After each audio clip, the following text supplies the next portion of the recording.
ನಮಸ್ಕಾರ. ಎಲ್ಲ ವಿದ್ಯಾರ್ಥಿಗಳಿಗೂ ಶುಭವಾಗಲಿ. ನನ್ನ ಹೆಸರು ಸನತ್ ಕುಮಾರ್, ಅರ್ಥಶಾಸ್ತ್ರ ಉಪನ್ಯಾಸಕರು, ಸರ್ಕಾರಿ ಪದವಿ ಪೂರ್ವ ಕಾಲೇಜು ದಾಸನೂರು, ನಂಜನಗೂಡು ತಾಲೂಕು, ಮೈಸೂರು ಜಿಲ್ಲೆ. ವಿದ್ಯಾರ್ಥಿಗಳೇ, ಸೂಕ್ಷ್ಮ ಅರ್ಥಶಾಸ್ತ್ರದ 5ನೇ ಅಧ್ಯಾಯ ಪರಿಪೂರ್ಣ ಪೈಪೋಟಿಯಲ್ಲಿ ಉದ್ಯಮ ಘಟಕ ಸಿದ್ಧಾಂತ. ಈ ಪಾಠದಲ್ಲಿ 2 ಅಂಕದ 6 ಪ್ರಶ್ನೆಗಳಿದೆ. ಈ 6 ಪ್ರಶ್ನೆಗಳಲ್ಲಿ ವಾರ್ಷಿಕ ಪ್ರಶ್ನೆ ಪತ್ರಿಕೆಯಲ್ಲಿ 2 ಪ್ರಶ್ನೆಗಳನ್ನು ಕೇಳ್ತಾರೆ.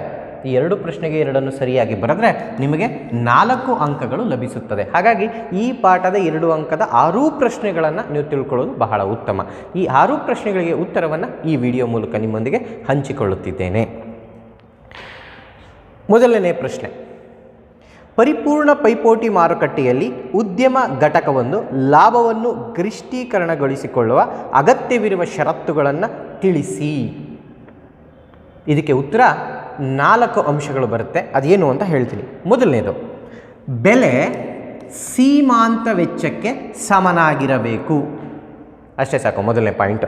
ಇನ್ನು 2ನೇ ಅಂಶ, ಸೀಮಾಂತ ವೆಚ್ಚದ ರೇಖೆಯ ಕನಿಷ್ಠ ಬಿಂದುವನ್ನು ಸೀಮಾಂತ ಆದಾಯ ರೇಖೆಯು ಕೆಳಗಿನಿಂದ ಛೇದಿಸಬೇಕು. ಹೇಗೆ ಅನ್ನೋದಾದರೆ ನೋಡಿ, ಇದು ಸೀಮಾಂತ ವೆಚ್ಚ ರೇಖೆ, ಇದರ ಕನಿಷ್ಠ ಬಿಂದು ಕೆಳಗಡೆ ಇರುವಂಥದ್ದು, ಇದನ್ನು MR ರೇಖೆ ಕೆಳಗಿನಿಂದ ಛೇದಿಸಬೇಕು ಅಂತ ಬರೆಯುವಂಥದ್ದು. ಈ ಒಂದು ಬಿಂದು ಗರಿಷ್ಠ ಲಾಭ ಬರುವಂಥದ್ದು ಅಂತ ಹೇಳಿ.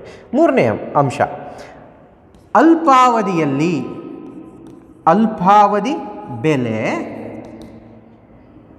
AVCಗೆ ಸಮನಾಗಿರಬೇಕು ಅಥವಾ AVCಗಿಂತ ಹೆಚ್ಚಾಗಿರಬೇಕು. ನಂತರ ಕೊನೆ ಅಂಶ 4ನೇದು, ದೀರ್ಘಾವಧಿಯಲ್ಲಿ ಬೆಲೆ ACಗೆ ಸಮನಾಗಿರಬೇಕು ಅಥವಾ ಹೆಚ್ಚಾಗಿರಬೇಕು. ಈ 4 ಅಂಶಗಳನ್ನು ಬರೆದರೆ ನಿಮಗೆ 2 ಅಂಕಗಳು ದೊರೆಯುತ್ತದೆ.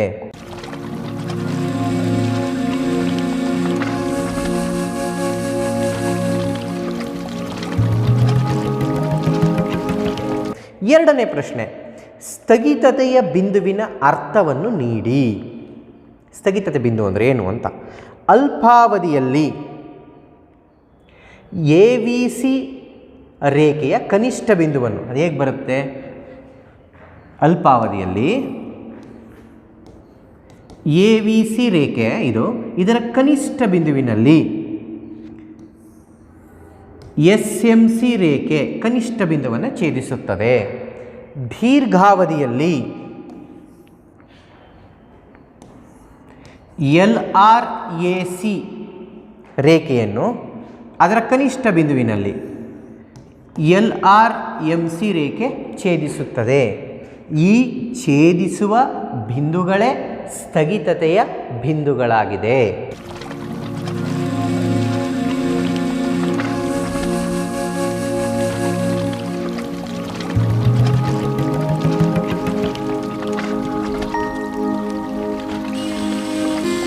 ಮೂರನೇ ಪ್ರಶ್ನೆ, ಸದಾವಕಾಶ ವೆಚ್ಚದ ಅರ್ಥವನ್ನು ಉದಾಹರಣೆ ಸಹಿತ ವಿವರಿಸಿ.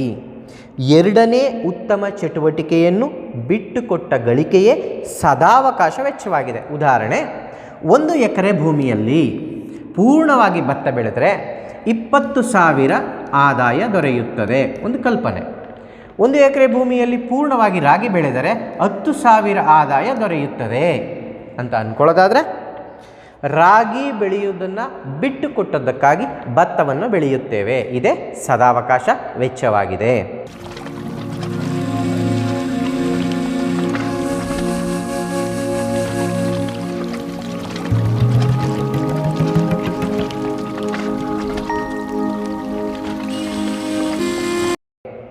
ನಾಲ್ಕನೇ ಪ್ರಶ್ನೆ, ಒಂದು ಉದ್ಯಮ ಘಟಕದ ಪೂರೈಕೆ ರೇಖೆಯನ್ನು ನಿರ್ಧರಿಸುವ 2 ಅಂಶಗಳನ್ನು ತಿಳಿಸಿ. 2 ಅಂಶಗಳನ್ನು ತಿಳಿಸಿ ಅಂತ ಹೇಳಿದ್ದಾರೆ.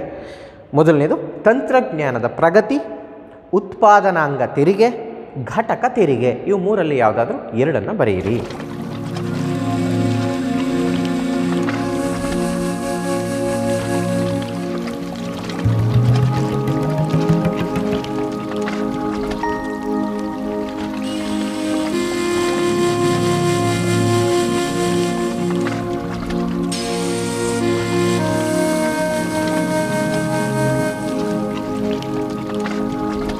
5ನೇ ಪ್ರಶ್ನೆ, ಇಬ್ಬರು ಉತ್ಪಾದಕರ ಪೂರೈಕೆ ರೇಖೆಗಳು ಕ್ರಮವಾಗಿ S1 P equals P minus 20, S2 P equals P minus 30 ಇರುತ್ತದೆ. ಮಾರುಕಟ್ಟೆ ಪೂರೈಕೆ ರೇಖೆಯನ್ನು ಕಂಡುಹಿಡಿಯಿರಿ ಅಂತ ಪ್ರಶ್ನೆ ಇರುತ್ತೆ. ಮೊದಲು ನೀವು ಹೀಗೆ ಬರ್ಕೊಬಿಡಿ. ಹೀಗೆ ಬರ್ಕೊಂಡಾದ್ಮೇಲೆ ನೋಡಿ 20 20 20 ಪ್ಲಸ್ 20 20 ಪ್ಲಸ್ 30 50, ಮೈನಸ್ಗೆ ಮೈನಸ್ ಹಾಕಿ. ಪಿ ಅಂದರೆ 1 P ಅಂತ, ಪಿ ಅಂದರೆ 2 P. ಈ 1 P ಪ್ಲಸ್ 1 P ಎಷ್ಟು ಅಂದರೆ 2 P. ಇಷ್ಟು ಬರೆದ್ರೆ ನಿಮಗೆ ವಿದ್ಯಾರ್ಥಿಗಳೇ 2 ಅಂಕಗಳು ದೊರೆಯುತ್ತದೆ. ನೆನಪಿರಲಿ, ಈ ಅಂಕಿ ಅಂಶಗಳು ಬದಲಾವಣೆ ಆಗ್ಬೋದು. ಪಿ ಹಾಗೆ ಇರುತ್ತೆ. 20 ಬದಲು ನಿಮ್ಗೆ 50 ಕೇಳ್ಬೋದು, 30 ಬದಲು 40 ಕೇಳ್ಬೋದು. ಇದು ಎಷ್ಟು ವ್ಯತ್ಯಾಸ ಆಗುತ್ತೆ ಇದನ್ನು ನೀವು ಒಟ್ಟು ಕೌಂಟ್ ಮಾಡಿದ್ರೆ ಉತ್ತರ ಸರಿಯಾಗಿರುತ್ತದೆ. ಮತ್ತು ನೆನಪಿರಲಿ ವಿದ್ಯಾರ್ಥಿಗಳೇ, ಅಂಕಿ ಅಂಶಗಳನ್ನು ಅವರು ಬದಲಾವಣೆ ಮಾಡುವ ಅವಕಾಶವಿದೆ.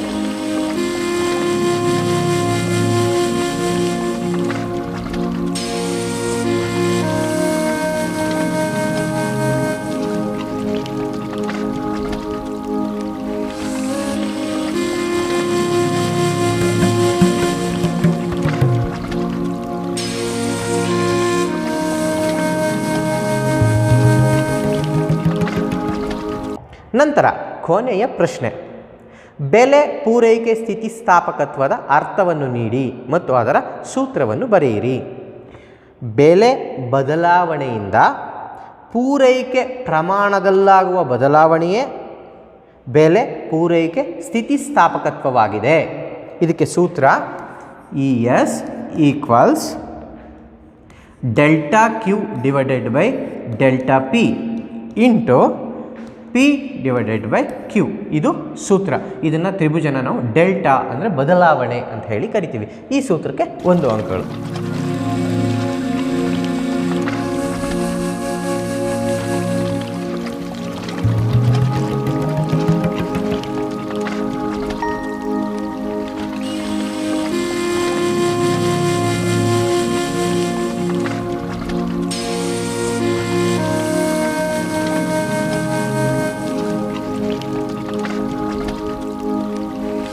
ವಿದ್ಯಾರ್ಥಿಗಳು, ನಾನು ಹೇಳಿದ ಈ 6 ಪ್ರಶ್ನೆಗಳನ್ನು ಒಮ್ಮೆ ಮತ್ತೊಮ್ಮೆ ಮಗದೊಮ್ಮೆ ಕೇಳಿ ನಿಮಗೆ 6ರಲ್ಲಿ ಯಾವುದಾದ್ರು 2 ಪ್ರಶ್ನೆಗಳನ್ನು ಖಡಾಖಂಡಿತವಾಗಿ ವಾರ್ಷಿಕ ಪರೀಕ್ಷೆಯಲ್ಲಿ ಕೇಳ್ತಾರೆ. 2ಕ್ಕೆ ಸರಿಯಾದ ಉತ್ತರವನ್ನು ಬರೆದರೆ ನೀವು 4 ಅಂಕಗಳನ್ನು ಪಡೆದುಕೊಳ್ಳಬಹುದು. ಎಲ್ಲ ವಿದ್ಯಾರ್ಥಿಗಳಿಗೂ ಶುಭವಾಗಲಿ. ಧನ್ಯವಾದಗಳು.